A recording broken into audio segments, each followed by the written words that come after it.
मोतीपुर गांव में माधुरी अपनी बेटी आर्या और सौतेली बेटी तारा के साथ रहती थी।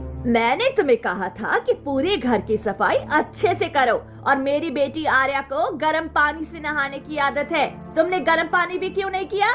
फिर माधुरी बुरी तरह से तारा को मारने लगी है। माँ, मैं तो घर का सारा काम करती। भगवान के लिए मुझे मत मारिए। मैं गर्म पानी देने जा रही थी पर चूल्हा जल नहीं रहा था। अच्छा, तो बहाना बना रही हो? अरे काम न करने की तुम्हें तो 100 बहाने आते हैं। नहीं माँ। तारा रोती हुई उठती है और घर का सारा काम करने लगती है। सारा काम करने के बाद जैसे ही वे बैठती है, आर्या आ जाती है। ये क्या? आर्या जोर से थप्पड़ मार देती है। ये क्या आर्या, तुमने मुझे थप्पड़ क्यों मारा? मैंने तुम्हें कितनी बार कहा है कि मेरे कमरे का कोई भी सामान बिखरना नहीं चाहिए। तुमने मेरे सारे सामान को बिखेर दिया। वे बहुत हो गया। जाकर जंगल से मेरे लिए कमल का फूल लेकर आओ जो तालाब के अंदर खिलता है। ये तुम क्या कह रही हो आर्या? मैं तालाब में कैसे जाऊं? मैं तो तैरना भी नहीं जानती हूँ। मैं वह फूल कैसे ला पाऊंगी? अच्छा, तो तू मेरी बात नहीं मानेगी तो माँ से कहकर तुझे मार खिला दूंगी।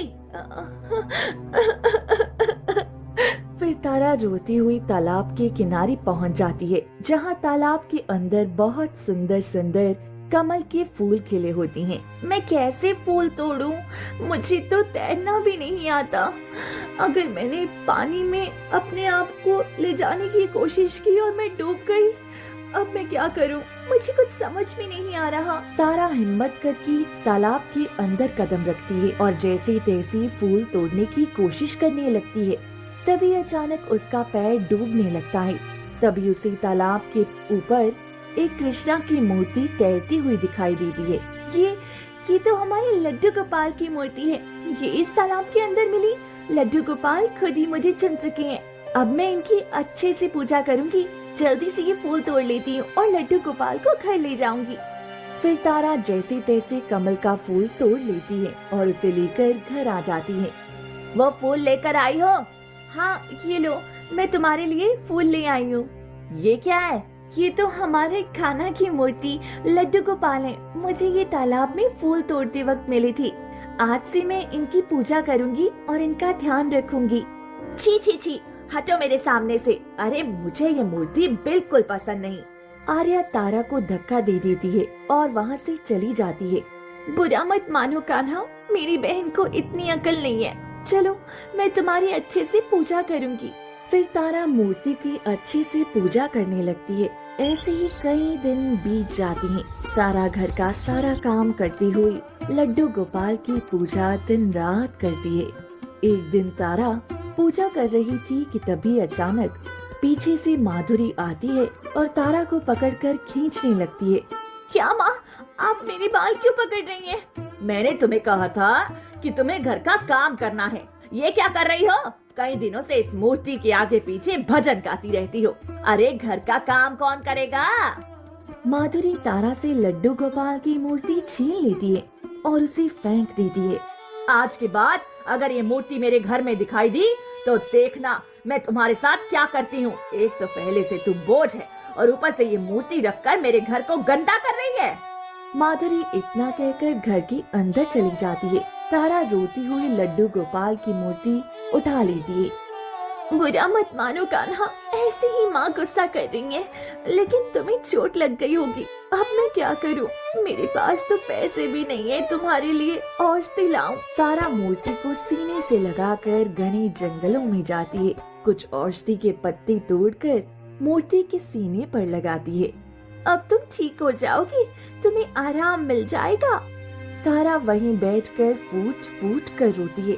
इसी बीच राजकुमार अर्जुन जंगल से गुजरते हैं। तभी उसकी नजर तारा पर पड़ती है। यह लड़की कितनी भोली भाली है और इतना क्यों रो रही है?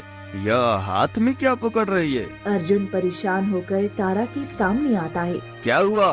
तुम इतना रो क्यों रही हो? मेरी माँ ने कान्हा को उठाकर फेंक दिया। मेरे लड्डू गोपाल को चोट लगी है। मैं इसे ठीक करना चाहती हूँ। यह तो पत्थर की मूर्ति है, इसमें चोट नहीं लगती। तुम ऐसे क्यों रो रही हो? नहीं, ऐसा मत कहिए राजकुमार। ये मेरी लड्डू गोपाल है, मैं इसका बहुत ध्यान रखती हूँ। इसमें चोट लगी है, आप नहीं समझते, लेकिन मुझे इलाज करना ही होगा।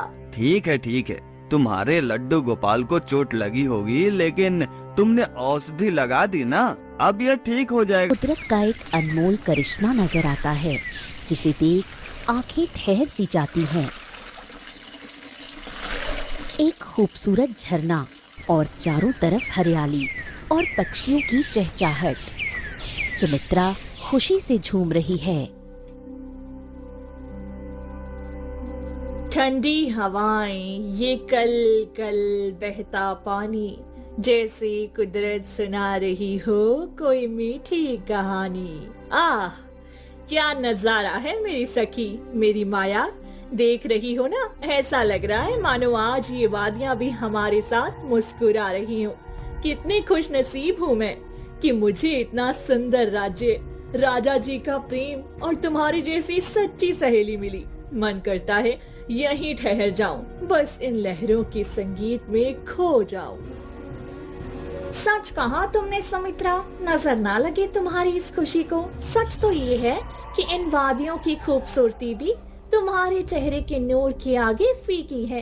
तुम रानी जो ठहरी और मैं तो बस तुम्हारी परछाई हूँ।